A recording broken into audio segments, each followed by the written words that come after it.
எல்லாம் புகழும் புகழ்ச்சியும் ஏக இறைவனாம் அல்லாஹ் ஒருவனுக்கே உரித்தாக்கி, யாரை படைக்கவில்லை என்றால் இவ்வையகம் படைக்கப்பட்டிருக்காதோ அந்த வல்லல் முஹம்மதுன் ரசூலுல்லாஹி ஸல்லல்லாஹு அலைஹி வஸல்லம் அவர்கள் மீது ஸலவாத்தும் சலாமும் கூறியவனாக என் உரையை துவங்குகிறேன். எல்லாம் வல்ல அல்லாஹு ஜல்ல ஜலாலுஹு எதை சொல்லவும் கேட்கவும் வாய்ப்பளித்தானோ அதன்படி நடந்து நல்ல மூமின்களாக வாழ்ந்து இந்த உலகத்தை விட்டு பிரிகிற பொழுது லா இலாஹ இல்லல்லாஹ் முஹம்மதுர் ரசூலுல்லாஹ் என்ற கலிமாவை மொழிந்து ஜன்னத்துல் ஃபிர்தௌஸை கண்ணால் கண்டு அகமகிழ்ந்து சிரித்த வண்ணமாக மரணிக்கக்கூடிய பெரும் பாக்கியம் பெற்ற மக்களில் அல்லாஹ் நம்மை ஆக்கிக் கொள்வானாக. மரணித்தும் மரணிக்காத இறைநேசர்களின் கூட்டத்தில் நம்மை ஆக்கி அருள்வானாக.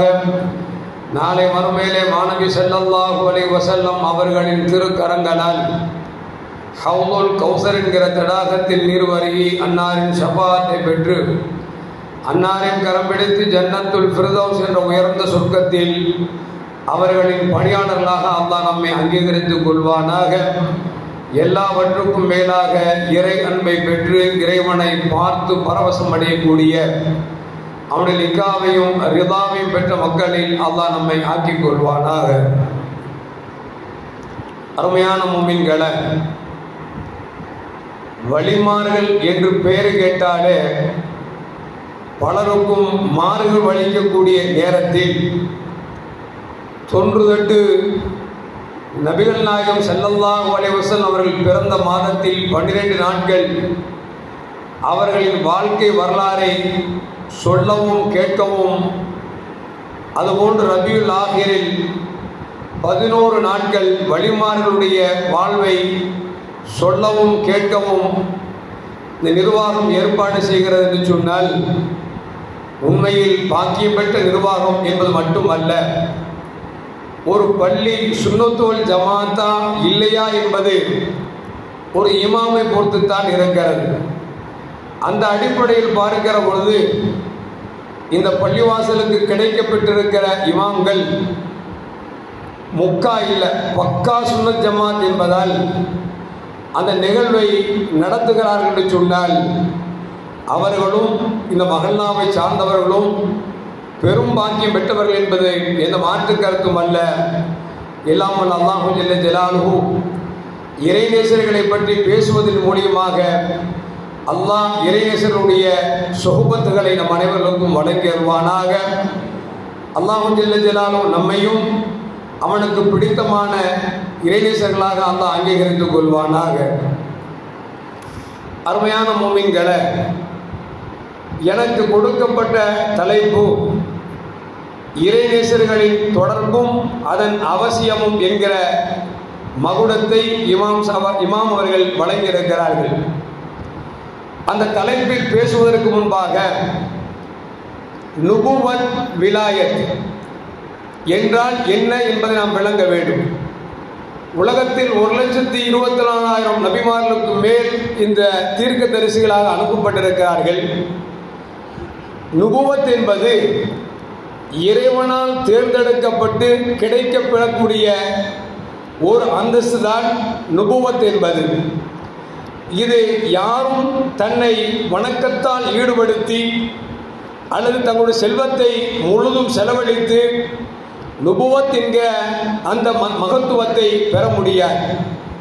அதே நேரத்தில் நுபுவத்தை பெற்றவர்கள் நுபுவத்தை இழக்கவும் மாட்டார்கள். ஏனென்று சொன்னால் அல்லாஹ் அவர்களை பாதுகாத்து அவர்களை பரிசுத்தமாக ஆக்கி அவர்களை அல்லாஹு ஜல்ல ஜலாலுஹு நுபுவத் என்கிற அந்த மகுடத்தை அல்லாஹ் கொடுத்தார். விலாயத் என்பது இறைவன் தான் யாருக்கு விரும்புகிறானோ அவர்களுக்கும் கொடுப்பான்.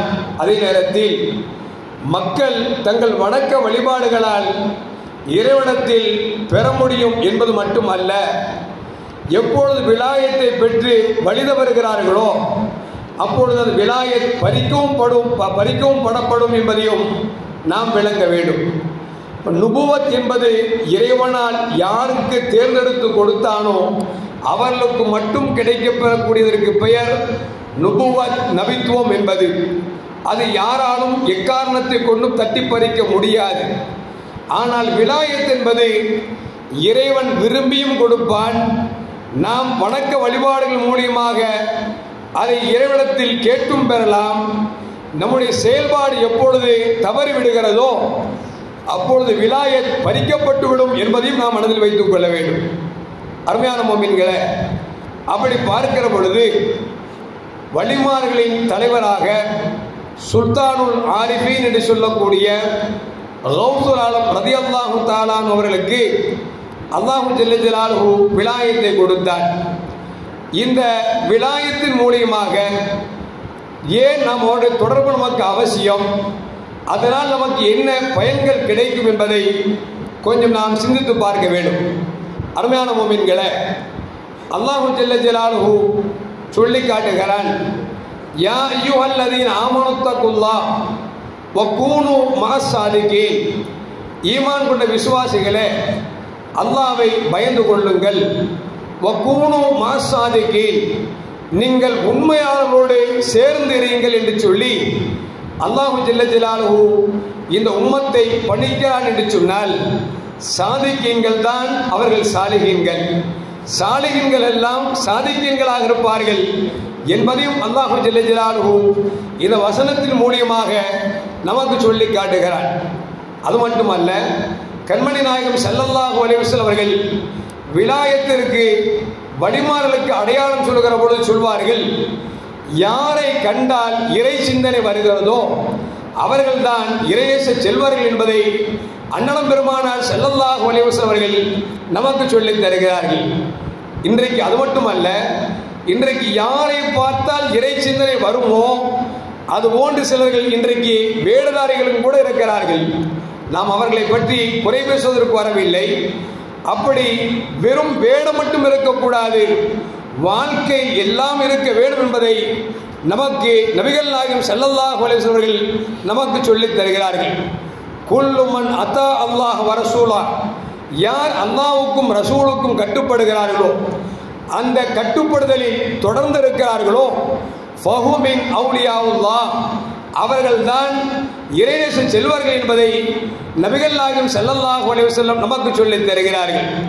அவனுடைய உருவத்தில் மட்டும் நாம் பார்த்தவுடன் இறை சிந்தனை வருவதோடு இல்லாமல் அவருடைய செயல்பாடு எப்படி இருக்க வேண்டும் என்று சொன்னால், அல்லாஹ்வுக்கும் ரசூலுக்கும் பிடித்தமான செயல்பாடு யாரிடத்தில் இருக்கிறதோ அது கடைசி வரைக்கும் யார் அதை பேணி பாதுகாக்கிறார்களோ அவர்கள்தான் இறைநேச செல்வர்கள் என்பதை கண்மணி முஹம்மது ரசூலுல்லாஹி ஸல்லல்லாஹு அலைஹி வஸல்லம் நமக்கு சொல்லித் தருகிறார்கள்.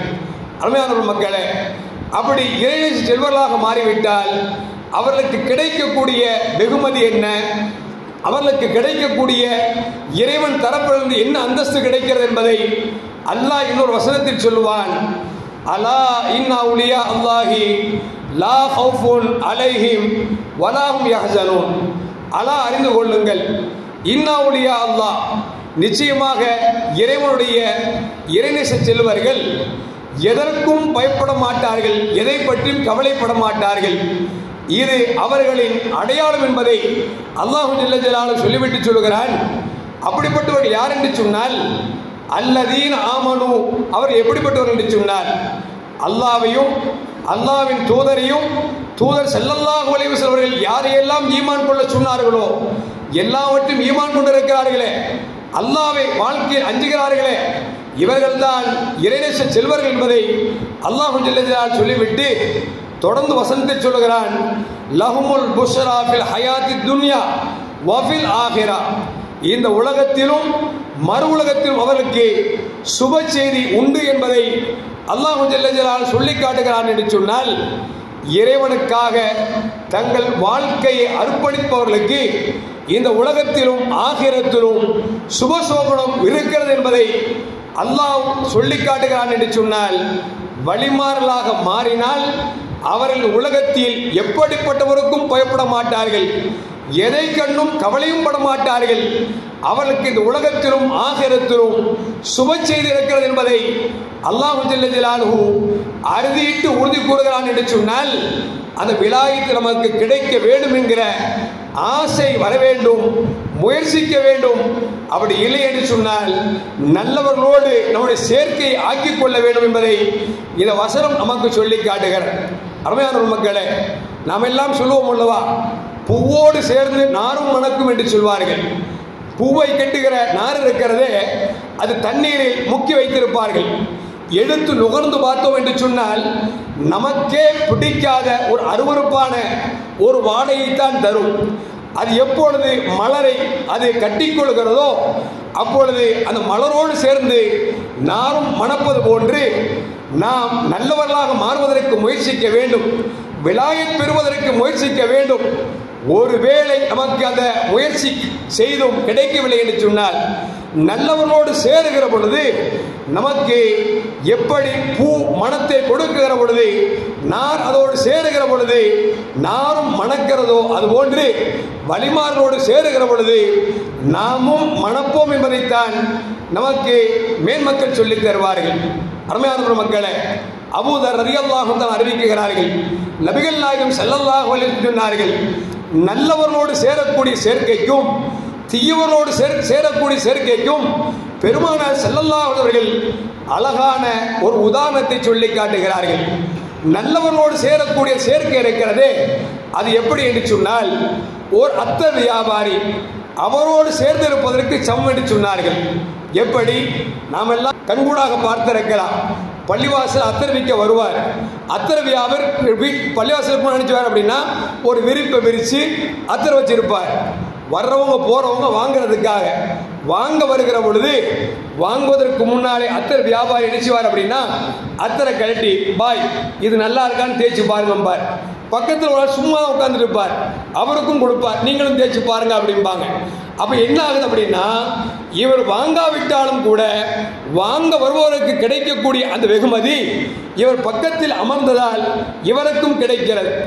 ஒருவேளை இவருக்கு அவர் தேய்க்காவிட்டாலும் கூட அத்தர் மணக்கக்கூடிய இடத்தில் அமர்ந்து விட்டாலே அவருக்கும் மனம் சூழ்ந்து கொள்ளும். இது போன்றுதான் நல்லவர்களோடு சேர்ந்திருக்கிற பொழுது எப்படி அத்தர் வியாபாரியோடு சேர்ந்திருக்கக்கூடிய மனிதனுக்கு மனம் அவருக்கு கேட்காமலேயே கிடைக்கிறதோ, எப்படி அவர் மணக்கிறாரோ அதுபோன்று நல்லவரோடு சேர்கிற பொழுது நாமும் நல்லவரின் சகவாசம் கிடைக்கிற பொழுது நல்லவரின் குணாதிசயம் நமக்கு வரும் என்பதை நபிகள் நாயகம் ஸல்லல்லாஹு அலைஹி சொல்கிறார்கள். தீயவர்களோடு சேரக்கூடிய சேர்க்கைக்கு நபிகள் நாயகம் ஸல்லல்லாஹு உதாரணம் சொல்லுகிற பொழுது சொன்னார்கள், கொல்லன் பட்டறையில் அவன் இரும்பை வைத்து பழுக்க காய்ச்சுவான். பார்த்திருப்போம், கிராமங்களில் பார்த்தீங்கன்னா ஒரு பை மாதிரி இருக்கும், அவர் சுத்தம் பொழுது காற்று போகும். அந்த தீ அடிச்சு அப்படின்னா மலன்னு செவன் ஆகும். அது இடையில கத்தி இரும்பு சொருவார். இரும்பு அடிச்சு அப்படின்னா நல்ல பழுக்கும். பழுத்த பிறகு எடுத்து கத்தி வேண்டுமென்றால் கத்தியை செய்வான், சுத்தியல் வேண்டுமென்றுச்சுன்னா சுத்தியல் செய்வான், கடப்பாறை வேண்டுமென்றால் கடப்பாறை செய்வான். அவனுக்கு பக்கத்தில் போய் நாம கடலை போடுறதுக்காக டைம் பாஸுக்காக உட்கார்ந்து வச்சுக்கலேன், அவன் சுத்துகிற பொழுது நெருப்பின் அதனுடைய பொடி துகள்கள் நம்முடைய சட்டையை ஓட்டை போட்டுவிடும். ஒருவேளை நாம் நெருப்புக்கு அப்பாற்பட்டு உட்கார்ந்தாலும் கூட அதன் புகை நம்மை சூழ்ந்து கொள்ளும். எப்படி கொல்லன் பட்டறையில் நாம் போய் அமர்ந்தால் ஒன்று சட்டை ஓட்டை விடும், இல்லை என்று சொன்னால் அதன் கரியாவது நம்மை அடைந்து கொள்ளும். இப்படித்தான் தீயவனோடு இருக்கிற பொழுது அந்த தீயவனத்தில் இருக்கக்கூடிய பழக்கம் நம்மிடத்தில் வரும். சொல்வார்கள், பனைமரத்துக்கு கீழ் பால் குடித்தாலும் கல் குடித்ததற்கு சமம் என்று சொல்வார்கள். ஏன் என்று சொன்னால் தீயவனோடு சேர்கிற பொழுது அந்த பார்வைதான் வரும். எனவேதான் நபிகள் நாயகம் ஸல்லல்லாஹு அலைஹி அவர்கள் நல்லவர்களோடு நீங்கள் சேர்ந்தீர்கள் என்று நபிகள் நாயகம் ஸல்லல்லாஹு அலைஹி நமக்கு சொல்லி காட்டுகிறார்கள். அருமையான மக்களே, ஒரு கட்டத்தில் நபிகள் நாயகம் ஸல்லல்லாஹு அலைஹி அவர்கள் இரவு தொழுகைக்காக தஹஜ்ஜுத் தொழுகைக்காக எழுகிறார்கள், ஒளி செய்தார்கள். ஒளி செய்து கொடுத்து விட்டு பெருமானார் ஸல்லல்லாஹு அலைஹி அவர்களை பொறுத்த வரைக்கும் 2 ரக்காயத்து தொழுதாலும் கூட தங்கள் தொழுகை நம்மை போன்று கோடி கொத்துவது போன்று அவர்கள் கொட்ட மாட்டார்கள். நீண்ட நேரம் தொழுவார்கள். எந்த அளவுக்கு என்று சொன்னால் தங்கள் பொற்பாதங்கள் வீங்குகிற அளவிற்கு நபிகள் நாயகம் ஸல்லல்லாஹு அலைஹி அவர்கள் நிரம்ப ஓதி அவர்கள் தொழுவார்கள். அப்படி ஒரு நாள் தொழுது கொண்டிருக்கிற பொழுது பெருமானாருக்கு ஒரு சிறு தூக்கம் ஒன்று வருகிறது. சிறு தூக்கம் அப்படின்னா நாம ஜும்மால அது பயன் பண்ணும் போது தூங்குவோமே, அது சிறு தூக்கம் இல்லை, பெருந்தூக்கம். ஏன்னா சில பேர் பார்த்தீங்கன்னா பொத்துன்னு கீழே விழுந்துருவாங்க. கடந்தது மட்டுமல்ல, எல்லாரும் சிரிக்கும் போது அவருக்கு வெக்கமே ஒரு ஆகா இப்படியா தூங்கிட்டோம் அப்படின்னு. சில பேர் பார்த்தீங்கன்னா உளுந்தவர் எந்திக்கவே மாட்டார், தட்டணும் எந்திப்பா அப்படின்னு. உடனே அவர் கேட்பார், இமாம் சார் பயன் முடிச்சிட்டாரா அப்படின்னு கேட்பார். ஏன்னா பள்ளிவாசலுக்கு வந்துட்டா சைத்தான் நம்மோடு சேர்ந்து வர்றான் பார்த்தீங்களா, நிம்மதியாக தூங்க வைப்பான். விளங்குச்சிங்களா? அந்த மாதிரி தூக்கம் இல்லை. ரசூலுல்லாஹி ஸல்லல்லாஹு அலைஹி வஸல்லம் ஒரு சிறு தூக்கம். சிறு தூக்கம் என்று சொன்னால் ஒரு கண்ணை பொத்தி முழித்தார்கள். பொத்தி முழிச்சிட்டு தொழுகை முடிச்சிட்டு சஹாபாக்கள் சொன்னாங்க, எனக்கு தொழுகையில் ஒரு சிறு தூக்கம் வந்தது. அந்த தூக்கத்தில் நான் என் இறைவனை கண்டேன், அவனை அழகான உருவத்தில் கண்டேன் என்று சொல்லிவிட்டு சொன்னார்கள், என் ரப்பு அந்த நேரத்திலும் கூட எனக்கு ஒரு துவாவை கற்றுக் கொடுத்தார். என்ன துவா தெரியுமா? அல்லாஹும்ம இன்னி அஸ்அலுக ஹுப்பக ஹுப்ப மை யுஹிப்புக வ ஹுப்ப அமலின் யுகர்ரிபுனி இலா ஹுப்பிக். என்ன சொல்றாங்க? அல்லாஹ் சொன்னானா, நபி இப்படி கேளுங்க, இறைவா உன் பிரியத்தை தா, உன்னை பிரியப்பட்டார்களே, உன்னை நேசித்தார்களே, அந்த நேசர்களின் நேசத்தை எனக்கு தா. எந்த அமல் உன்னின் பக்கம் உன் பிரியத்தின் பக்கம் நெருக்கி வைக்குமோ அந்த அமலையும் எனக்கு தா என்று சொல்லி, நபியே நீங்கள் கேளுங்கள் என்று சொல்லி இறைவன் எனக்கு பணித்தான் என்று சொல்லி நபிகள் நாயகம் ஸல்லல்லாஹு அலைஹி வஸல்லம் சொல்கிறார்கள் என்று சொன்னால், அருமையான மக்களே, நபி எதை செய்ய விரும்புகிறார்களோ அதை இறைவன் செய்வான். ஏன் தெரியுமா? நம்முடைய நபிக்கு பேரே ஹபீபுல்லாஹ். இப்ராஹிம் அலைஹிஸ்ஸலாம் அவர்களுக்கு பெயர் ஹலீலுல்லாஹ். ஹலீலுக்கும் ஹபீபுக்கும் நிறைய வித்தியாசங்கள் இருக்கிறது. ஹலீலுல்லாஹ் என்று சொன்னால் இறைவன் எப்படி நடக்க வேண்டும் என்று விரும்புகிறானோ அதன்படி தன்னை ஆக்கிக் கொள்வதற்கு பெயர் ஹலீலுல்லாஹ். எப்படி இப்ராஹிம் அலைஹிஸ்ஸலாம் நீண்ட நாட்களாக பல வருடங்களாக குழந்தை இல்லாமல் இருக்கிற பொழுது இறைவனிடத்தில் கேட்டு பெற்றார்கள் இஸ்மாயில் அலைஹிஸ்ஸலாம் அவர்களை. கனவில் அல்லாஹ் ஒரு காட்சியை தருகிறான். இஸ்மாயிலை அறுப்பது போன்ற ஒரு கனவு ஏற்படுகிறது. முதல் நாள் அஊது பில்லாஹி மினஷ் ஷைத்தானிர் ரஜீம் என்று ஓதுகிறார்கள். ஏனென்று சொன்னால், பெற்றெடுத்த பிள்ளையை ஒரு தந்தை அறுப்பது போன்று யாருக்காவது கனவு வருமா? இது கெட்ட கனவாக இருக்குமோ என்று நினைத்து அஊது பில்லாஹ் என்று ஷைத்தானை விரட்டினார்கள். இரண்டாவது நாளும் அதே கனவு, ஷைத்தானை விரட்டுகிறார்கள். மூன்றாவது நாளும் கனவு வருகிற பொழுது இது ஷைத்தானின் கனவல்ல, இது இறைவனால் ஏற்படுத்தப்பட்ட கனவு என்று விளங்கி கொண்டு அவள் தன் மகன்கிட்ட போய் சொல்றாங்க, உன்னை அறுக்கிற மாதிரி கனவு கண்ட அப்படின்னு சொல்லி இப்ராஹிம் அலைஹிஸ்ஸலாம் சொன்னார்கள். இஸ்மாயில் அலைஹிஸ்ஸலாம் சம்மதித்தார்கள். இப்ராஹிம் அலைஹிஸ்ஸலாம் கத்தி எடுத்துக்கொண்டு இஸ்மாயிலை அறுக்க சென்றார்கள். கத்தி அறுபட வேண்டிய அந்த கத்தி அறுக்க மறுக்கிறது. ஏனென்று சொன்னால் இறைவனின் உத்தரவு, நீ அறுக்காது என்று. அவள் அறுக்கவில்லை. கடைசியில் என்னானது? ஆடை அனுப்பினான். இப்போது குர்பானி கொடுத்து கொண்டிருக்கிறோம். இப்போ அல்லாஹ்வுடைய விருப்பம் என்ன அப்படின்னா இஸ்மாயில் அறுக்கணும் அப்படிங்கிறது. இப்போ அல்லாஹ்வுடைய விருப்பத்திற்கு ஏற்ப தன் குழந்தையை அறுப்பதற்கு முன் வந்தார்கள். இதுதான் ஹலீலுல்லாஹ். ஹபீபுல்லாஹ் என்று சொன்னால் நபிகள் நாயகம் ஸல்லல்லாஹு அலைஹி வஸல்லம் எதை விரும்பினார்களோ அதை அல்லாஹ் செய்தார். உதாரணத்திற்கு பெருமானார் ஸல்லல்லாஹு அலைஹி வஸல்லம் ஆரம்ப காலத்தில் பைத்துல் மக்தஸை நோக்கிதான் கிபிலாவாக தொழுது கொண்டிருந்தார்கள். நபியின் ஆசை என்னவென்று சொன்னால், மேற்கு பக்கம் கிபிலாவாக இருந்தால் நன்றாக இருக்குமே என்று சொல்லி காபாவின் திசையை நோக்கி வானத்தை பார்த்து கொண்டிருக்கிற பொழுது அல்லாஹ் சொல்கிறான், நபியே உங்கள் ஆசை உங்களுக்கு கிபிலா காபாவின் பக்கம்தான் இருக்க வேண்டும் என்றால் உங்கள் முகத்தை அப்படியே திருப்பிக் கொள்ளுங்கள் என்று சொல்லி நபியின் ஆசையை நிறைவேற்றினார் அல்லவா? இதற்கு பேர் ஹபீபுல்லாஹ்.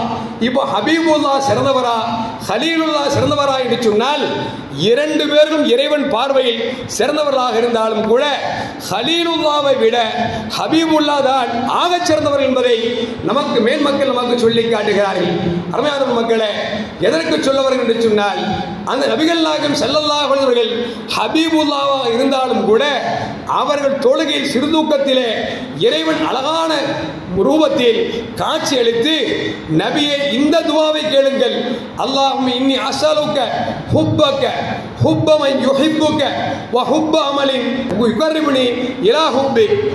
யா அல்லாஹ், உன் நேசத்தையும் உன்னை நேசித்தவர்கள் நேசத்தையும் நேசத்தின் பக்கம் நெருக்கி வைக்கக்கூடிய அமலையும் எனக்கு தற்றுத்தாய் என்று சொல்லி இறைவன் ரசூலுல்லாவை பார்த்து சொல்கிறான் என்று சொன்னால் இந்த துவாவை நாம் எல்லோரும் கேட்பதற்கு கடமைப்பட்டிருக்கிறோம். ஏனென்று சொன்னால் இறைவனுடைய நேசம் வேண்டும். இறைவனை யாரெல்லாம் நேசித்தார்களோ அவர்களின் நேசம் வேணும். ஏனென்று சொன்னால் இறைவனை நேசித்தவர்கள் நேசம் கிடைத்து விட்டால் நாம் அவர்களை மதித்து விட்டோம். எப்போது அவர்களை மதித்து விட்டோமோ அப்பொழுது நமக்கு தக்குவா கிடைத்துவிடும் என்பதை அல்லாஹ் ஜல்ல ஜலாலுஹு குர்ஆனில் சொல்லுகிறான். இப்ராஹிம் அலைஹிஸ்ஸலாம் அவருடைய மனைவி ஹாஜரா அம்மா என்ன செய்றாங்க அப்படின்னா, அந்த சஃபா மர்வால ஓடுனாங்கல்ல, அவங்க ஓடுனாங்க, மகனுக்கு தண்ணிக்காக ஓடுனாங்க. ஆனா அல்லாஹ் என்ன சொல்றான் அப்படின்னா, அந்த மலையை இன்ன சஃபா வல் மர்வத மின் ஷஆயிரில்லாஹ், சஃபா என்கிற மலையும் மர்வா என்கிற மலையும் அல்லாஹ்வின் அடையாள சின்னம் என்கிறான். ஏன் சொன்னான்? உலகத்தில் எத்தனையோ மலைகள் இருக்கிறது, பெரும் பெரும் மலைகள் இருக்கிறது. அந்த மலைகளை எல்லாம் விட்டுவிட்டு ஹாஜரா அம்மா ஓடிய அந்த மலையை குறிப்பிட்டு சொல்லுகிறான். சஃபாவும் மர்வாவும் அல்லாஹ்வின் அடையாள சின்னம் என்று சொல்லுகிறான். ஏனென்று சொன்னால் அல்லாஹ்வை நேசித்தவர்கள் அவர்கள் கால் பதித்ததால் அந்த மலை புனிதம் பெறுகிறது என்று சொன்னால் அல்லாஹ் இன்னொரு சொல்வான், வமன் யுஅல்லிம் ஷஆயிர் அல்லாஹ், அல்லாஹ்வின் அடையாள சின்னங்களை யார் மதிக்கிறார்களோ அவர்களுக்கு தக்குவா கிடைக்கும் என்கிறான். தக்குவா நம்ம நினைச்சிட்டு இருக்கிறோம், தக்குவானா பெரிய தாடி வச்சிருக்கணும், பெரிய ஜிப்பா போட்டிருக்கணும், கையில சுப்ஹானல்லாஹ் சொல்லணும், அவரை தக்குவா தான் நினைச்சிட்டு இருக்கோம். அது தக்குவா இல்லை. தக்குவானா என்ன? அல்லாஹ்வும் ரசூலும் எதை விட சொன்னார்களோ அதை விட்டொழிக்க வேண்டும், எதை எடுத்து நடக்க சொன்னார்களோ அதை எடுத்து நடக்க வேண்டும். அவர்தான் தக்குவாதாரே தவிர பெரிய தாடி வச்சிருக்காரு, சிப்பா போட்டிருக்காரு, கையில தஸ்பீஹ் வச்சிருக்காரு, ஹராமான வியாபாரம் செஞ்சாருன்னா இவர் அவுலியாவுல்லா இல்ல, அவுலியாவு ஷைத்தான். ஏன்னா வியாபாரத்தில் மோசம் இருக்குது, அவர் வாயில பொய் வருது அப்படின்னா இவர் அவுலியாவு ஷைத்தான். விபச்சாரம் செய்யறாரு அப்படின்னா அவர் அவுலியாவு ஷைத்தான். அப்போ அவுலியாவுல்லா அப்படின்னா யாரு? அல்லாஹ்வும் ரசூலும் எதை விட சொன்னார்களோ அது எப்படிப்பட்ட லாபம் கிடைத்தாலும் பரவாயில்லை, அதை விட்டொழிக்க வேண்டும்.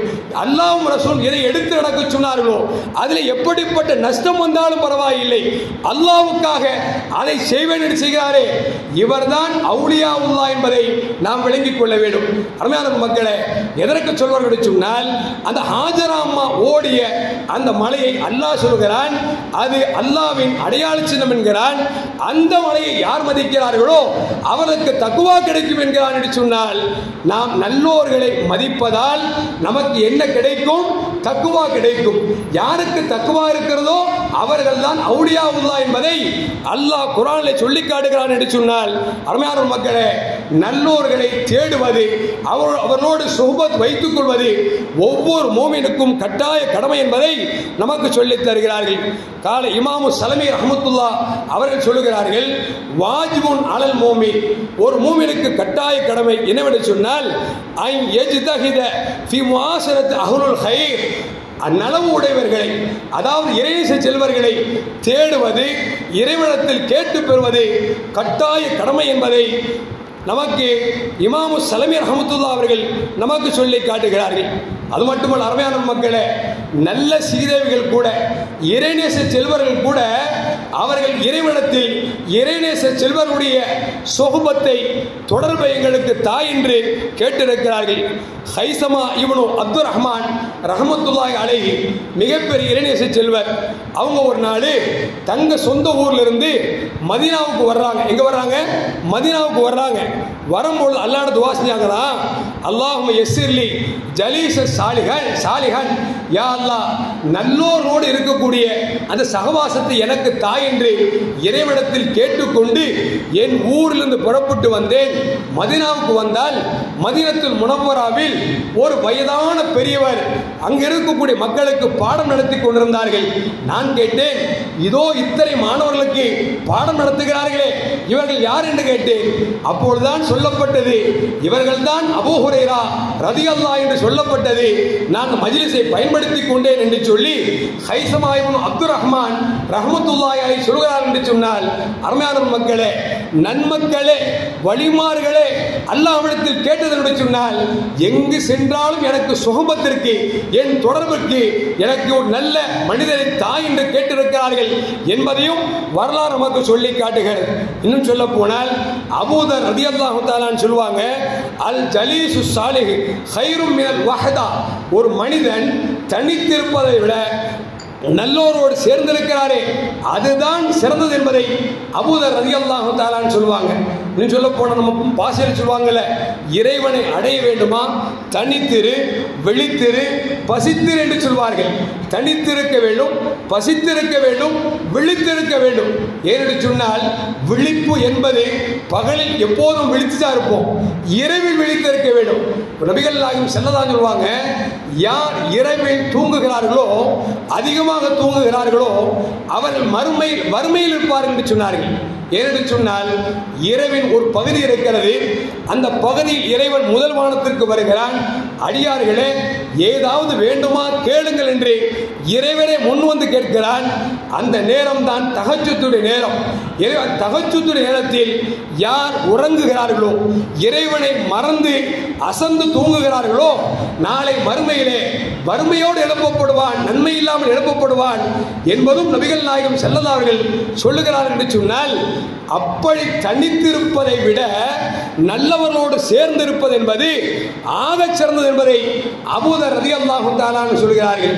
அது மட்டுமல்ல அருமையான முஃமின்களே, இன்னும் சொல்ல போனால் சையதுனா அலியும் கர்ரமல்லாஹு வஜ்ஹஹு சொல்வார்கள், 1000 ரக்காயத்து தொழுவதை விட நல்லோரோடு அமர்ந்து நீ அவரிடத்தில் செய்தியை கற்றுக்கொள்கிறாயே அதுதான் சிறந்தது என்று சொல்லி சையதுனா அலியும் கர்ரமல்லாஹு வஜ்ஹஹு நமக்கு சொல்லி காட்டுகிறார்கள் என்று சொன்னால், இறை வணக்கத்தை விட இறைவனின் நெருக்கத்தை பெற்ற அந்த மேன்மக்களிடத்தில் அமர்ந்து நாம் உபதேசம் கேட்பது என்பது ஆகச் சிறந்தது என்பதை நமக்கு சையதுனா அலியும் ரலியல்லாஹு தஆலா அவர்கள் நமக்கு சொல்லித் தருகிறார்கள்.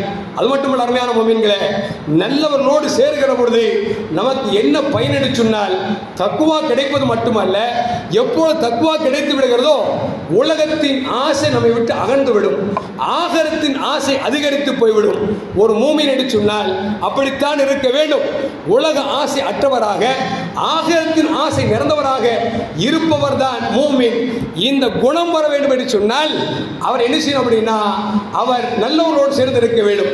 ஒரு பெரியவர்கிட்ட ஒரு இளைஞர்கிட்ட ஒரு ஆள் வந்தான், பாபா எனக்கு ரொம்ப கவலையா இருக்கு, ரொம்ப கவலையா இருக்குது, நான் உங்களோட உட்கார்ந்து உங்களை மாதிரி ஆயிடலான்னு சொல்லி ஆசைப்பட்டு வந்திருக்கிறேன் அப்படின்னு அந்த அவுளியா சொன்னாரு, நெஸ்மாவாப்பா என்ன மாதிரி ஆகணும் உனக்கு ஆசையா? ஆமா உங்களை மாதிரி ஆகணும் ஆசை. உலகத்தின் ஆசாபாசம் இல்லாமல் ஆகரத்தின் ஆசாபாசத்தில் நான் மூழ்கி இறைநேச செல்வனாக உங்களுக்கு நான் முரீதாக வர வேண்டும் என்று சொல்லி சொன்ன பொழுது அவுளியா சொன்னாங்களா, சரிப்பா நான் ஒன்னே ஒன்று சொல்றேன், அதை மட்டும் செஞ்சுட்டு வா அப்படின்னாங்களாம். என்ன, நீ வச்சிருக்கிற சட்டை இருக்குல்ல, அந்த சட்டையில 3 சட்டையை மட்டும் யாருக்காவது ஏழைக்கு கொடுத்துட்டு வா, நீ என் பக்கத்திலே சிம்மாசனத்தில் வந்து உட்கார்ந்துரு அப்படின்னு ஒன்று. இவன் பார்த்தான், கற்பனையில் ஓட்டுறான், எந்த சட்டையை கொடுக்கலாம் அப்படின்னு சொல்லி 3 சட்டை தானே போனா போதும் அப்படின்னு சொல்லி நேராக வீட்டுக்கு போனான். பீரோவை திறந்தான், சட்டையை ஃபுல்லாக களைச்சு பார்த்தான், 3 சட்டையை எடுத்தான். 3 சட்டையை எடுத்த உடனே இந்த 3 சட்டையில் இது நல்லா இருக்கு, இது எங்கள் உம்மா வாங்கி கொடுத்ததாச்சே, இந்த சட்டை என் பொண்டாட்டி வெட்டிங் டேக்கு வாங்கி கொடுத்ததாச்சே, இந்த சட்டை என் குழந்தை வாங்கி கொடுத்ததாச்சே அப்படின்னு நினச்சிக்கிட்டு 3 சட்டையும் கொடுக்க முன் வராம சட்டையெல்லாம் பத்திரமா வச்சுட்டு சோகமாக செய்கிட்ட வந்தான். செய்ய கேட்டாரு, என்னப்பா இருக்கிற 30 சட்டையில் 3 சட்டையை சொன்னேன் கொடுத்துட்டியா அப்படின்னு. பாபா போனேன், எந்த சட்டை எடுத்தாலும் ஒரு சட்டை எடுத்தேன், என் மனைவி வெட்டிங் டேக்கு வாங்கி கொடுத்தா, இன்னொரு சட்டை எங்க பாப்பா வாங்கி கொடுத்தாரு, இன்னொரு சட்டை என் குழந்தை காசை கொஞ்சம் கொஞ்சமா சேர்த்து வாங்கி கொடுத்துச்சு, எதையும் கொடுக்க மனசு வரல, தூக்கி பத்திரமா வச்சுட்டு வந்துட்டேன், மன்னிச்சுக்க அப்படின்னு. அப்படி செய்ய சொன்னாராம், உன்னால பழைய சட்டை நீ போட்ட சட்டையவே உன்னால விட முடியலன்னா உலகத்தை எப்படிடா நீ ஆசை இல்லாம இருப்ப, உனக்கு தகுதியே இல்லை போ அப்படின்னாராம். அந்த மாதிரி எதுக்கு சொல்ற அப்படின்னா, இறைநேச செல்வர்களோடு சேர்கிற பொழுது துன்யாவின் ஆசாபாசங்கள் நம்மை விட்டு ஒளிந்துவிடும். நபிகள் நாயகம் ஸல்லல்லாஹு அலைஹி வஸல்லம் ஒரு சஹாபி வந்தாங்க, யார் ரசூலுல்லாஹ் நான் ஒரு சின்ன கேள்வி கேட்கிறேன், என்ன அப்படின்னா, அல்லாஹ்வும் என்ன நேசிக்கணும் உலகத்தில் வாழக்கூடிய எல்லா மக்களும் நேசிக்கும். எல்லா மக்கள்ல மனைவி வந்துருவா, புள்ள வந்துருவா, தந்தை வந்துருவாரு, சொந்த பந்தம் எல்லாமே வந்துருவாங்க. என்ன கேள்வி கேட்கிறாரு பாருங்க. அல்லாஹ்வும் நேசிக்கணும், உலகத்தில் இருக்கிற எல்லா மக்களும் நேசிக்கணும் அப்படின்னு நபி ரெண்டே வார்த்தை சொன்னாங்க. என்ன அப்படின்னா, துன்யாவின் ஆசையை விட்டு அல்லாஹ் உன்னை நேசிப்பான், மக்களிடத்தில் யாசிக்கிறதை விட்டு மக்கள் உன்னை நேசிப்பாங்க அப்படின்னு சொல்லி ரசூலுல்லாஹி ஸல்லல்லாஹு அலைஹி சொன்னாங்க. இந்த ரெண்டு குணமும் வரணும் அப்படின்னா இறை நேசத்தின் தொடர்பு வரணும். ஏன்னா இன்னைக்கு பார்க்குறோம் இல்லைங்க, ஒன்றும் இல்லை, ஒரு வியாபாரம் பண்ணுறோம், ஹலாலாக வியாபாரம் பண்ணால் 10 ரூபாய்க்கு விற்றா நமக்கு ஒரு 5 ரூபா லாபம் கிடைக்கும்.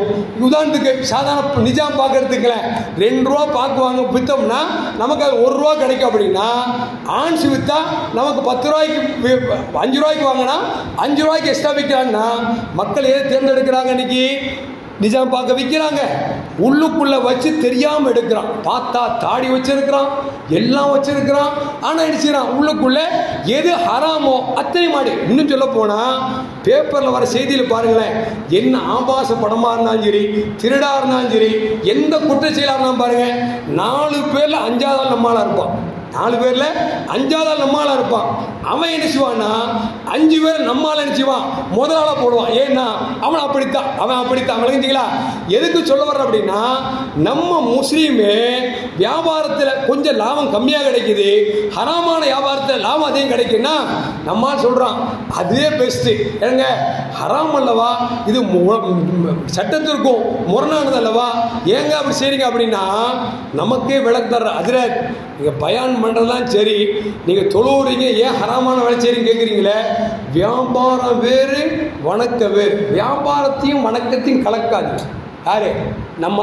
நமக்கு முஃப்தியா இருக்கார், நமக்கு பத்துவா தரார். தொழுகை வேறு, வியாபாரம் வேறு. இந்த வியாபாரத்தை கொண்டு இங்கே சேர்க்காதீங்க. அவர் எப்படிப்பட்டு சொல்லுவார்னா கரெக்டாக சொல்லுவார். இந்த ஸ்ரீபெரும்புத்தூர் போனீங்கன்னா அங்கே தொழுகை ஜமாத் 1 மணிக்கு அந்த பள்ளிவாசல், அந்த பள்ளிவாசல் 1:15 மணிக்கு, அந்த பள்ளிவாசல் 1:30 மணிக்கு கரெக்டாக டைம் சொல்லுவார். எங்க உள்ளவர்? இங்கே இருக்கிறவர், ஒய்எம்சி பள்ளியில் இருக்கிறவர்.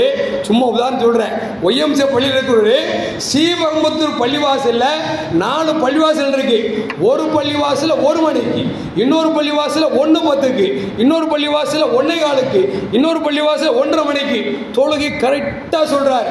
வியாபாரம் பார்த்தா அல்லாஹ் அக்பர். நான் ஒரு இடத்துல யாசின் ஓதிட்டு இருந்தேன், வண்டி உள்ள வந்துச்சு. ஒரு ஆள் கடைக்காரர் என்ன செய்றாரு அப்படின்னா, இரும்பு ராடு இருக்குல்ல, அதை லாரிக்கு கீழே ஏற்றுறாரு.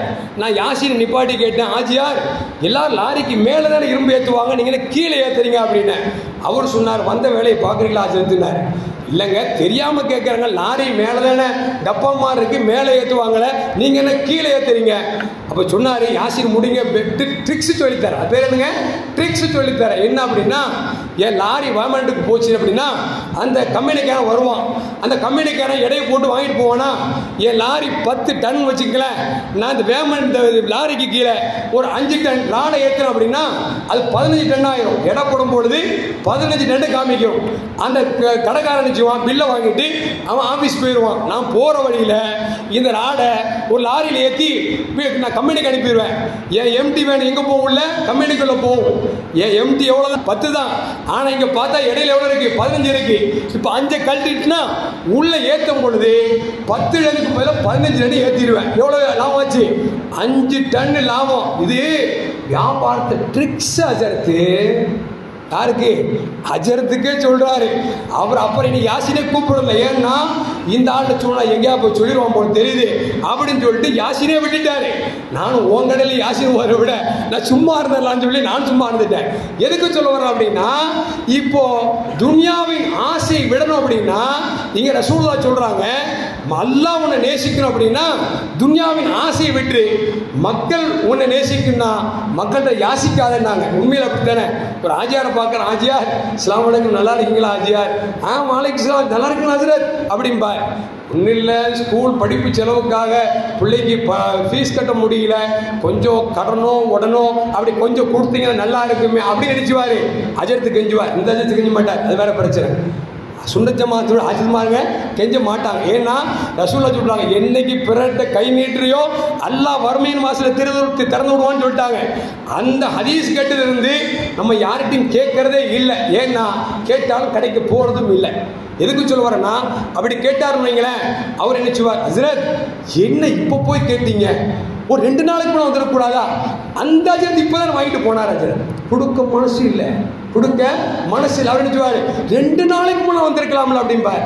கடைசி நினைச்சுவார், அஜித் கேட்டாரு இல்லைன்ட்டா நாளைக்கு சும்மா சொல்லிடக்கூடாது. இங்கே நிறைய பேருக்கு பயம் இருக்குங்க. நம்ம யாரையாவது பற்றி பேசுவோம், அதாவது யதார்த்தத்தை பேசுவோம், அது என்ன சொல்ல ஏதாவது குற்றவாளி இருப்பார். உதாரணத்துக்கு மது குடிப்பது ஹராம்னு சொல்கிறோம், எவனாவது குடியார் இருப்பான். வட்டி வாங்குறது ஹராமன்னு இருப்போம், வட்டி வாங்குற இருப்பான், வட்டி வாங்க இருப்பான். பத்தியா நம்மளை தான் பேசுகிறாருந்தாரு, அவனை குடியாங்க நினைப்பான். அடுத்த வாரம் இவர் நம்மளை தான் பேசுகிறார். 2 பேர் சேர்த்துக்குவான், ஐயோ நீ வட்டி வாங்குற, போன வாரம் உனக்கு பேசுனாரா, நீ குடியை பற்றி எனக்கு பேசுகிறாரா, நாளைக்கு பாரு விபச்சாரத்தை பற்றி பேசுவார். யாரு அந்த பாயிருக்காரு, அவரை பற்றி பேசுவார். 3 பேர் சேர்ந்துருவாங்களா, என்ன சொல்லுவோம், அஜர்த்துக்கு வேலை என்ன தெரியுமா, வாரம் வாரம் யாரையாவது குத்தி பேசுகிறார். வாரம் வாரம் யாரையாவது குத்தி பேசுகிறார். எதை பேசினாலும் யாருக்காவது குத்தும். ஏன்னா மனிதர்கள் குற்றம் செய்யக்கூடியவர்கள் தான், யாராவது குற்றவாளி இருக்கத்தான் செய்வாங்க.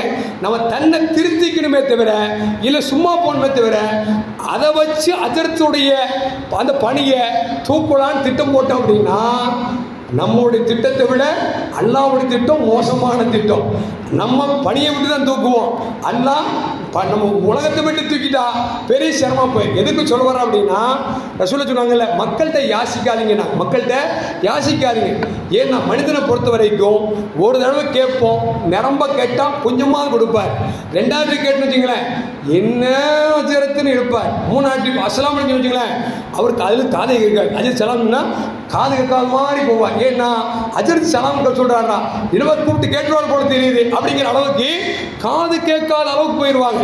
ரசூலுல்லாஹ் அன்னைக்கே தெளிவா சொன்னாங்க, மக்கள் நேசிக்கணுமா யார்கிட்ட எதிர்பார்க்காதீங்க. அவர் 5 தருவாரு, இவர் 10 தருவாரு, இவர் 20 தருவாரு நினைக்காதீங்க.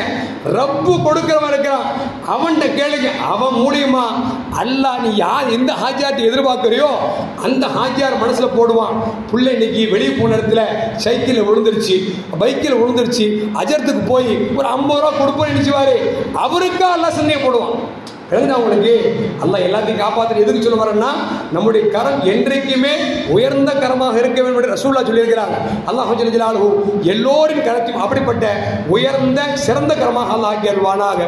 அருமையான முஃமின்களே, எதற்கு சொல்வார் அப்படின்னா, நல்லவர்களோடு சேர்கிற பொழுது நமக்கு என்ன கிடைக்கும் அப்படின்னா, உலகத்தின் ஆசாபாசத்தை விட்டு நாம் தூரப்படுத்தப்படுகிறோம் என்பதையும் நாம் மறந்துவிடக்கூடாது. அது மட்டுமல்ல அருமையான முஃமின்களே, நல்லவர்களோடு சேருகிற பொழுது நாளைக்கு அரிசியில யாருக்கும் நிழல் கிடைக்காத நேரத்தில் அல்லாஹ் நமக்கு அரிசியில நிழல் தர்றான். ரசூலுல்லாஹ் சொல்வாங்கல்ல, 7 பேருக்கு நிழலே இல்லாத நேரத்தில் அல்லாஹ்வின் அரிசிக்கு கீழ் நிழல் கிடைக்கிறது என்று பெருமானார் ஸல்லல்லாஹு அலைஹி சொல்லுகிற அந்த விஷயத்தில் ஒரு ஆள் யார் அப்படின்னா, ஒரு ஆளை நேசிக்கிறார். யாருக்காக? அல்லாஹ்வுக்கும் ரசூலுக்கும் நேசிக்கிறார். ஏனென்று சொன்னால் அவர் அல்லாஹ்வையும் ரசூலையும் நேசிக்கிறார். அவரை நேசித்தவருக்கு அல்லாஹ் நாளை மறுமையிலே நிழலே இல்லாத நேரத்தில் அரிசிக்கு கீழ் நிழல் தருகிறான் என்று சொன்னால் சாதாரண விஷயமாக. இன்னைக்கு ஃப்ளைட்டு பறந்துச்சு, எத்தனையோ லட்சம் மக்கள் கூடினாங்களா எங்கள் பீச்சில். நான் 12:30 மணிக்கு புதுப்பேட்டில் மாட்டிக்கிட்டேன். ஒரு 1:30 மணிக்கு ஆலம்பாக்கத்துக்கு போகணும், போகவே முடியல, திணறிட்டேன். எங்கடா விட்டு போய் சேருவோமா இல்லை இப்படியே போயிடுவோமா அப்படிங்கிற பயம் வந்துருச்சு. ஏன்னா மக்கள் கூட்டம் அப்படி எப்படி பார்த்துருக்காங்க தெரியுமா, கொடை இப்படி வச்சு இப்படியே பார்த்துருக்கான். கொடை பிடிக்கிறது தலைக்கு கொடையை தூக்கிட்டு ஃப்ளைட் அப்படி பார்த்துருக்கிறான். எதுக்கு சொல்லுவார் அப்படின்னா, சாதாரண 2 மணி நேரம் இந்த வெயிலே தாங்க முடியலையே, தலைக்கு மேலே ஒரு ஜானுக்கு மேலே சூரியன் உதிக்குமே, அந்த நேரத்தில் மூளையெல்லாம் நெய்யா உருகி நாம நக்க வேண்டியது இருக்குமே, அல்லாஹ் காப்பாற்றணும். அந்த நேரத்தில் நிழல் அரிசிக்கு கீழ் நிழல் கிடைக்குதுன்னா சாதாரண விஷயமா? அது யாருக்கு கிடைக்கும்? நல்லோர்களை யார் நேசிக்கிறார்களோ, யார் அல்லாஹ்வும் ரசூலும் நேசித்தார்களோ அந்த மக்களை நேசிப்பவர்களுக்கு இந்த நிழல் கிடைக்கிறது என்று சொன்னால், வழிமார்களை நேசித்தால் என்ன கிடைக்கும் யோசிச்சுப்பாங்க. இப்போ யோசிங்க, இப்போ நீங்களும் நானும் நாளைக்கு மறுமையில் அல்லாஹ்வோட அரிசிக்கு கீழே நிழல் பெறக்கூடிய மக்கள் அப்படிங்கிறத நல்லா விளங்கிக்கணும். அது மட்டும் அருமையான முஃமின்களே, மொழிகளை லுக்மானுல் ஹக்கீம் ரலியல்லாஹு தஆலா அன்ஹு சொல்கிறாங்க. அவங்க தன் மகனுக்கு சொல்கிறாங்க, யா புனைய, என் அருமை மகனே, நீ ஈமான் உனக்கு கிடைச்ச பிறகு நீ சம்பாதிக்க வேண்டியது என்ன தெரியுமா? நல்லோர்களின் தொடர்பை நீ அதிகப்படுத்திக்கொள். ஈமானுக்கு அடுத்து நமக்கு என்ன கிடைக்கணும்? நல்லோரோட தொடர்பு கிடைக்கும். ஏன்னா அப்பதான் ஈமானின் மகத்துவம் என்ன அப்படிங்கிறதா தெரியும். இன்னைக்கு ஈமான் ஈமான் கேளுங்களேன். ஈமான் அவர் ஈமான் சாப் அப்படிம்பார், முஸ்லீம் சாப், அவர் ஈமான் மூமின் சாப்பிடுவாங்க. மூமின் என்ன கேளுங்க தெரியாது. ஏன்னா மூமின்னா என்னன்னே தெரியல, முஸ்லீம்னா என்னன்னே தெரியலனா அந்த ஈமானுக்குள் எவ்வளவு தத்துவங்கள் அடங்கியிருக்கிறது அப்படிங்கிறத நாம் எப்போ விளங்க முடியும்னா, இந்த ஈமானில் பரிபூர்ணம் பெற்று அந்த மக்களுடைய பேச்சை கேட்கிற பொழுதுதான், அவர்கள் வாழ்க்கையை வாசிக்கிற பொழுதுதான் நமக்கு ஈமானின் பரிணாமம் கிடைக்கும் என்பதையும் நமக்கு லுக்மானுல் ஹக்கீம் தன் மகனுக்கு சொல்லுகிறார்கள். அது மட்டுமல்ல அருமையான மோமின்களே, இன்னும் சொன்னாங்க, ஃபைன்ன மஸலல் ஹலீல் சாலிஹ் கமஸலின் நஹ்லா, எப்படி பேரிச்சம் பழத்து மரத்துக்கு பக்கத்தில் அமர்வது போன்றுதான் நல்லோர்கள் பக்கத்தில் அமர்வதும் அது நமக்கு சிறந்தது என்பதை நமக்கு லுக்மானுல் ஹக்கீம் நமக்கு சொல்லித்தராங்க. ஏன்னா பேரிச்சம்பழம் மரத்துக்கு கீழே உட்கார்ந்தா என்ன கிடைக்கும்? நிழல் கிடைக்குமா இல்லையா? அந்த மாதிரி நல்லவர்களோடு இருக்கிற பொழுது இறை அருள் கிடைக்கும் என்று சொல்லி தன் மகனுக்கு சொன்னார்கள் என்பதை நாம் மறந்துவிடக்கூடாது. அருமையான மோமின்களே, அது மட்டுமல்ல, வலிமார்களோடு நாம் சேருகிற பொழுது நமக்கு வர இருக்கிற ஆபத்தை கூட தடுக்கக்கூடிய ஆற்றலை அல்லாஹ் அவர்களுக்கு வழங்கி இருக்கிறான். சில பேர் வலிமார்கள் பேராபத்து தடுப்பாங்க அப்படின்னா, என்னங்க அல்லாஹ் மறந்து பேசுறீங்க, எல்லாமே அல்லாஹ் தானே செய்யறான், நீங்க என்ன வலிமார்கள் காப்பாற்றுவாங்கங்கிறீங்க, நீங்க வலிமார் உதவி செய்யறீங்க அப்படின்னு கேட்கிறாங்க. என்ன அப்படின்னா பேசிக்கல் கோளாறு, விளங்காத தன்மை தான், விளங்காத தன்மை. ஏன்னா ஒரு ஆள் புக்கை படித்தாரு, படிச்சுட்டு பாயாசம் எப்படி செய்ய வேண்டும் அப்படி செயல்முறை, அதில் என்ன செய்யலாம்? முதல்ல பாலை காய்ச்சுங்க, அப்புறம் என்ன செய்ய, பால் சொன்ன பிறகு சேமியா போடுங்க, அப்புறம் சர்க்கரை போடுங்க, இறக்கும் பொழுது ஏலம் போடுங்கன்னு போட்டுருக்கு. ஏலம்னா ஏலக்கான்னு அர்த்தம். அந்த ஆள் நடங்கிக்கிட்டான், ஏலம் நினச்சிக்கிட்டு பாலை காய்ச்சினாரு, சேமியா போட்டாரு, சர்க்கரை போட்டாரு, இறக்கும் போது ஒரு தரம், 2 தரம், 3 தரம் அப்படின்னாராம். என்னன்னா ஏலம் போடுன்னு போட்டுருந்துச்சான். அதை பார்த்துக்கிட்டு இவன் ஏலம் போடணும்னு நினச்சிக்கிட்டு இந்த வாழைக்காய் கடையில், இந்த மீன் கடையில் போடுவாங்கல்ல, இந்த கூடு ஒரு தரம் 10 ரூபா, 2 தரம் 20 ரூபான்னு சொல்லுவாங்கல்ல, இந்த ஏலம் என்ன அந்த ஏலம் விளங்க தெரியாம வலிமார்கள் உதவி செய்வாங்கன்னு, என்னங்க அல்லாஹ் தானங்க உதவி செய்வான், நீங்க என்ன வலிமார் உதவி செய்வான்னு சொல்றீங்களே? அட அல்லாஹ் உதவி செஞ்சா நேரடியாக யாருக்கும் உதவி செய்யறான்? யாருக்க செய்வானா? செஞ்ச தாங்குவோமா? இறைவன் உதவி நேரடியாக கிடைக்காது. ரசூல் சொல்லுவாங்கல்ல, அல்லாஹ் அவனோட ரஹமத்தை எப்படி இறக்குவானா? மழையா இறக்குவான். அது தங்கமா, வைரமா, வைடூரியமா, அது ஆகிரும். நாம தான் நினைச்சு வெட்டி எடுக்கணும். அது மாதிரி மழை பொழியும், நாம தான் நினைச்சு விவசாயம் பண்ணணும். இப்போ அல்லாஹ் நேரடியாக தங்கமாகவோ வைரமாகவோ வைடூரியமா தர்றது இல்லை. இப்போ எப்படி தர்றா அப்படின்னா, விவசாயத்தின் மூலியமாக, விவசாயின் மூலியமாக நெல்லை தருகிறான், அரிசியை தருகிறான், கோதுமையை தருகிறான், ஆப்பிள் பழத்தை தருகிறான்.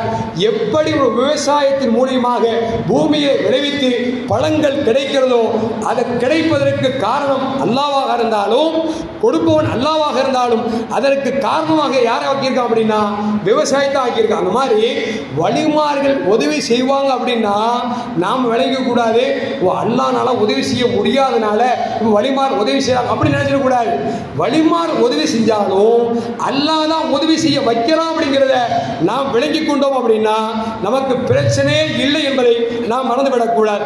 அருமையான மோமிகளே, அப்படி பார்க்கிற பொழுது வலிமார்கள் நம்ம சேருகிற பொழுது நமக்கு உள்ளத்தில் இருக்கக்கூடிய பல செயல்பாடுகளை அவர் நீக்கி தருகிறார் என்பதை ஒரு நிகழ்வு நமக்கு சொல்லி காட்டுகிறது.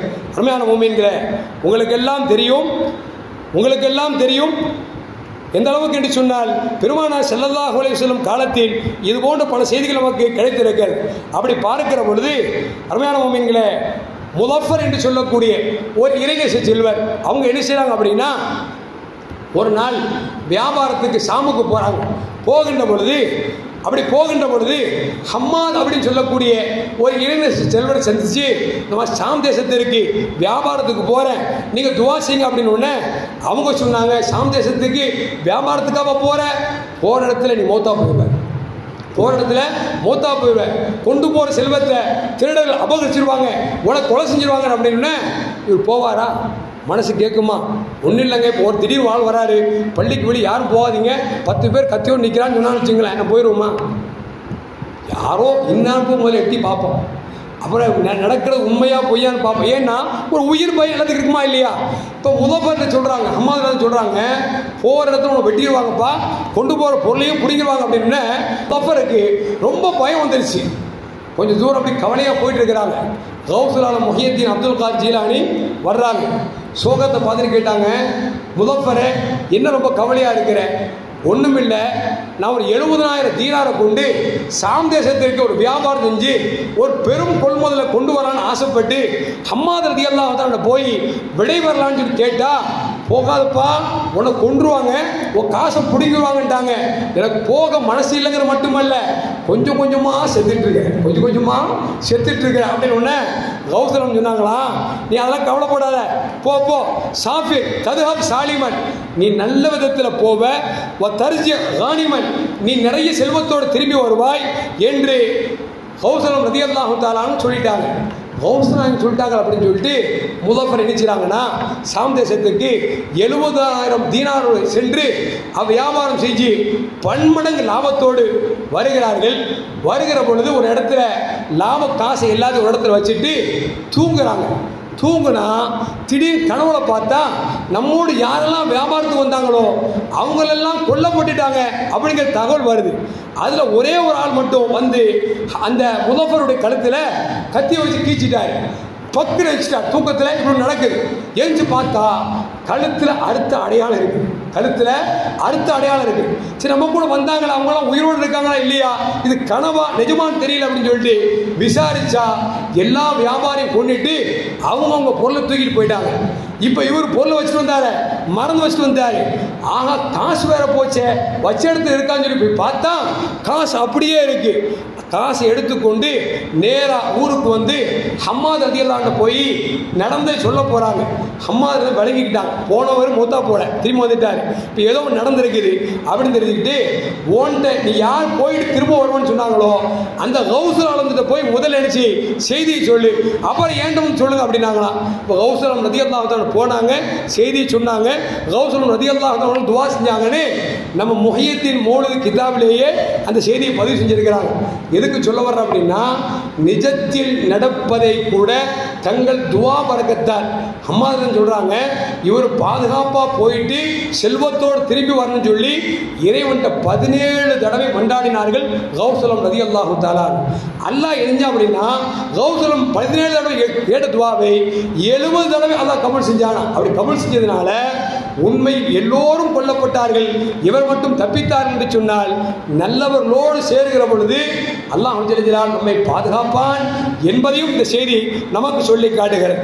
அருமையான முஃமின்களே, நல்லோர்கள் எந்த அளவுக்கு வாழ்ந்திருக்காங்கன்னா, உலகத்தில் வாழுகிற பொழுதும் நல்லோர்களோடு வாழ வேண்டும், மரணித்தாலும் கூட நல்லவர்கள் அடக்கத்தில் பக்கத்தில் நாம் அடங்க வேண்டும் என்று ஆசைப்பட்டிருக்கிறார்கள் என்பது வரலாறு. ரசூலுல்லாஹி ஸல்லல்லாஹு அலைஹி வஸல்லம் உலகத்தை விட்டு பிரிஞ்சாங்க. பிரிஞ்ச பிறகு அபூபக்கர் ரலியல்லாஹு தஆலா அன்ஹு அவர்கள் பக்கத்தில் அடக்கப்பட்டாங்க. உமர் ரலியல்லாஹு தஆலா அவர்கள் மௌத்தா போறதுக்கு முன்னால் சொல்றாங்க, நான் மரணித்தால் என் உடலை ரசூலுல்லாஹ்வுக்கு பக்கத்தில் அடங்கப்படணும்னு சொல்லி ஆயிஷா மாட்ட போய் கேளுங்க, அவங்க அனுமதி கொடுத்தா நீங்க என்ன அடக்குங்க. போய் கேட்கும் பொழுது மன்னர் உமர் கேட்டான்னு சொல்லக்கூடாது, உமர் ரலியல்லாஹு கேட்டாங்க. ஏன்னா நாடாளுமன்ற ஆட்சி, அவர் நினைச்சா அந்த இடத்தை கையகப்படுத்தலாம். அவங்க சொல்றாங்க, ஹலீஃபா உமர் கேட்டான்னு சொல்லிடாதீங்க, உமர் ரலியல்லாஹு தஆலா ரசூலுல்லாஹ்வுக்கு பக்கத்தில் அடக்கம் பெறலாமான்னு கேட்குறாங்க.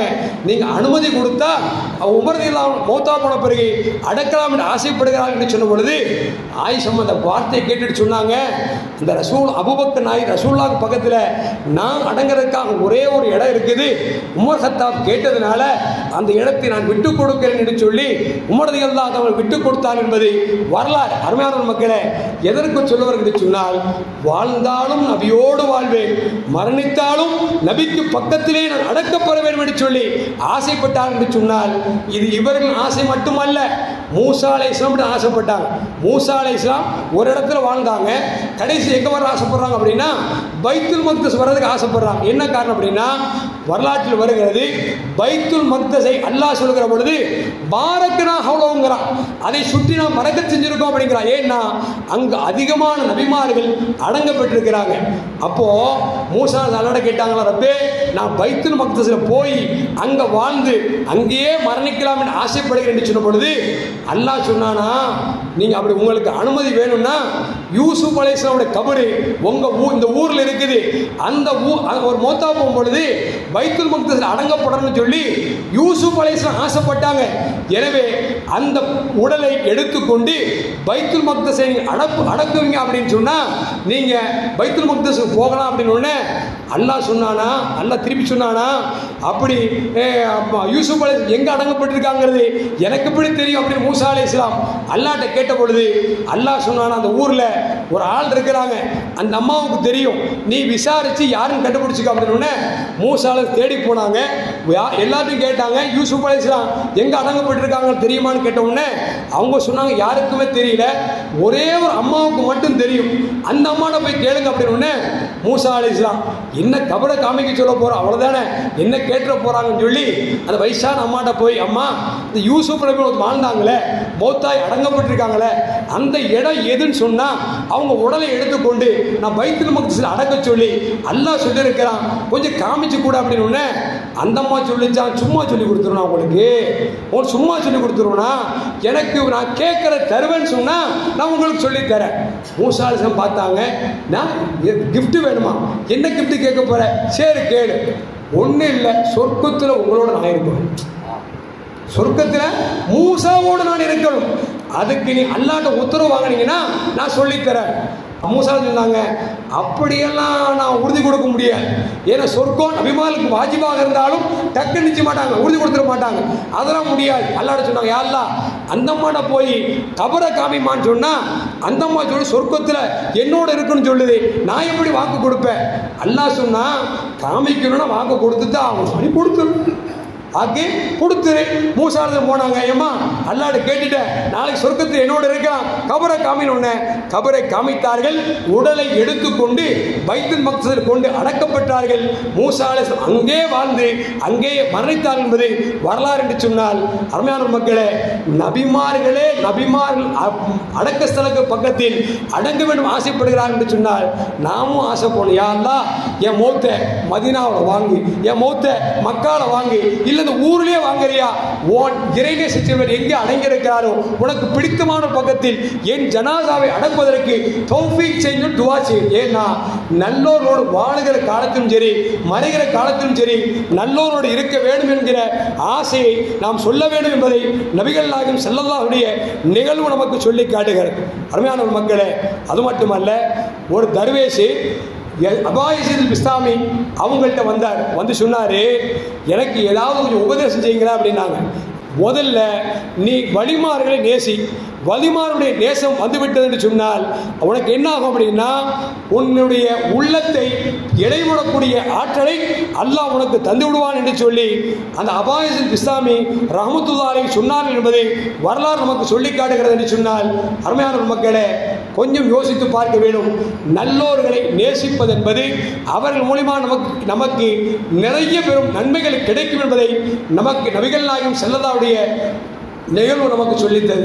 நம்மளும் ஃபேமஸாக கேள்விப்பட்டது, அப்துல் கார் ஜீலானி கத்தசலா சில பேருங்க 18 வயசில் உம்மான்னு சொல்கிறாங்க, அம்மா நான் ஈராக்குக்கு நான் புறப்பட இருக்கிறேன், ஏன்னா அல்லாஹ்வுடைய ஞானத்தை கற்றுக்கொள்வதற்கு மேற்படிப்பு படிக்க போகணும் அப்படின்னு தந்தை இழந்த 60 வயசில் குழந்தையை பெற்றெடுத்த அந்த தாய் 18 வயசு மகன் கேட்ட உடனே அனுப்ப மனசு இல்லை. நம்மளே பார்க்குறோம்ல, நல்ல ஒரு பையன் ஓதிட்டு இருப்பான், அவங்க வீட்டில் போய் எங்க உங்கள் பையன் நல்ல மனப்பாடம் செய்கிறான், நல்லா படிக்கிறான், மதரசா ஒரு 7 வருஷம் சேர்த்துவீங்க.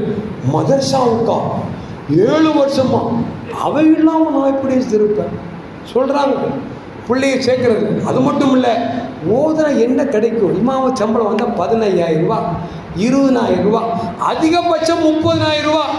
30,000 ரூபா சம்பளம் வாங்கிட்டு பொண்ணு கேட்டால் பொண்ணு தர மாட்டாங்க. 30,000 ரூபா அஜர்த்து வாழ்க்கையெல்லாம் கேள்விக்குறியான வாழ்க்கை. ஆனால் ஒன்று தெரியுமா, அண்ணன் அழகான மனையை கொடுத்துருவான், அது வேற பிரச்சனை. அழகான வாழ்க்கையை தருவான். இன்னும் சொல்ல போனா கோடீஸ்வரனுக்கு இருக்கக்கூடிய நிம்மதியை விட 30,000 சம்பளம் வாங்கக்கூடிய அஜரத்துக்கு ரொம்ப நிம்மதியாக இருப்பார். பார்த்தா பொறாமையாக இருக்கும். எப்போ பார்த்தாலும் ஒயிட் அண்ட் ஒயிட்டில் உட்காந்துருப்பார். பார்த்துருக்கீங்களா? நீங்கள் கொடுத்த சட்டை தான், அது வேற பிரச்சனை. மேன்மக்கள் கொடுத்த சட்டை தான், ஆனால் நமக்கே பொறாமோ. என்னடா அஜரத்து எப்போ பார்த்தாலும் வெள்ளைன்னு சொல்லமா, கொஞ்சம் கூட அழுக்கப்படாமல் இருக்கிறார். பொண்ணு கேட்ட தரமாட்டேன். எதுக்கு சொல்ல வர அப்படின்னா, இன்னைக்கு 30,000 சம்பளம் அஜரத்துக்காக ஓட சொல்கிறீங்க. ஐடிக்கு போனால் என் பையன் 2 லட்ச ரூபா சம்பளம், ஐடிக்கு போனால் 2 லட்ச ரூபா சம்பளம் வாங்குவான். அதனால் ஓதெல்லாம் சேர்க்க மாட்டேன்னு சொல்லக்கூடிய காலத்தில் அந்த அம்மாட்ட போய் கௌசலம் சொல்கிறாங்க, நான் மேற்படிப்புக்கு போகணும், தூரமான இடத்துக்கு போகணும், அனுமதி கொடுங்கன்னு. அந்த அம்மா இறைநேச செல்வி அல்லவா, அவங்க சொன்னாங்க, அல்லாவை பற்றி படிக்க போகிறேன்னு சொன்ன பிறகு நான் எப்படிப்பா மறுக்க போகிறேன்? போ, 2 மட்டும் மனசில் எப்போ வச்சுக்கோ. என்ன அப்படின்னா, எக்காரணத்தை கொண்டும் பொய் சொல்லாத, எக்காரணத்தை கொண்டும் ஹராமான உணவு சாப்பிடாத. நாம் என்னைக்காவது பிள்ளைக்கு சொல்லி கொடுப்பாங்க, யோசிச்சு பாருங்க. என் முதல் நாம் பிள்ளை வெளியே போகும்போது, டேய் யார்கிட்டையும் போய் பேசாத, ஹராமான உணவு சாப்பிடாத சொன்ன சரித்திரம் உண்டா? ஒருவேளை ஸ்கூலுக்கு போகிறான், போயிட்டு நம்ம கொடுக்கும்போது ஒரு பென்சில் கொடுத்து விடுவோம், வரும்போது 3 பென்சிலோடு வருவான். உடனே அப்பா 3 பென்சில் அப்படிம்பா. அப்பா டா டா டா, என் பிள்ளை எவ்வளோ விவரமாக இருக்கிறான், 1 கொண்டு போனால் 3 கொண்டு வந்துட்டான், திருடிட்டு வந்திருக்கான்னு தெரியாது அவருக்கு. திறமையா அவன் என்ன செய்வான்னா, அடுத்த நாள் அத்தா பாக்கெட்டில் 1000 வச்சுப்பாரா, 500 எடுத்துருவான். அவர் கறிக்கடையில் போய் 1 கிலோ கறி வாங்குவார். எவ்வளோ சார்? 900 ரூபா. காசை பார்த்தா ஒரு 500 இருக்கும். தடவி பார்ப்பார், ஏன்னா 2 நோட்டு வச்சு 1 நோட்டு தான் இருக்கு. காணாம வீட்டில் வருவார், ஏய் யார் காசு எடுத்தா? நீ எடுத்தியா? கடைசியில் பார்த்தா பொண்டாட்டி எடுக்கல, யாரும் எடுக்கல, பையன் எடுத்துட்டான். பையன் தான் எடுத்துருப்பான். கூப்பிட்டு மிரட்டுறா, டேய் காசு எடுத்தியா? ஆமாவாப்பா. என்ன செஞ்ச? கேம் விளையாண்டேன். கேம் விளையாண்டு அத்தா பாக்கெட்டில் திருடினேன். அத்தா பாக்கெட்டில் திருட தப்பு. ஸ்கூலில் திருட்டு வந்தார். அப்போது சாணக்கியன் தான் கையில் திருடினா அவன் திருட. இப்படி இருந்தால் நம்ம பிள்ளை எப்படி இருக்கும்? அருமையான மக்களே, எதற்கு சொல்லுவார்கள் என்று சொன்னால், கௌசலம் ரலியல்லாஹு தஆலா அந்த பொய்யையும் விட்டார்கள், ஹராமை விட்டார்கள். எத்தனை திருடர்கள் வழிமாறலாக மாறினான் என்பது வரலாறு. எல்லாம் அல்லாஹ் ஜல்ல ஜலாலுஹு வழிமாறி நேசிக்கக்கூடிய நல்லுள்ளத்தை நம் அனைவருக்கும் அல்லாஹ் வழங்கிடுவானாக. அஸ்ஸலாமு அலைக்கும் வரஹ்மத்துல்லாஹி வபரகாத்துஹு.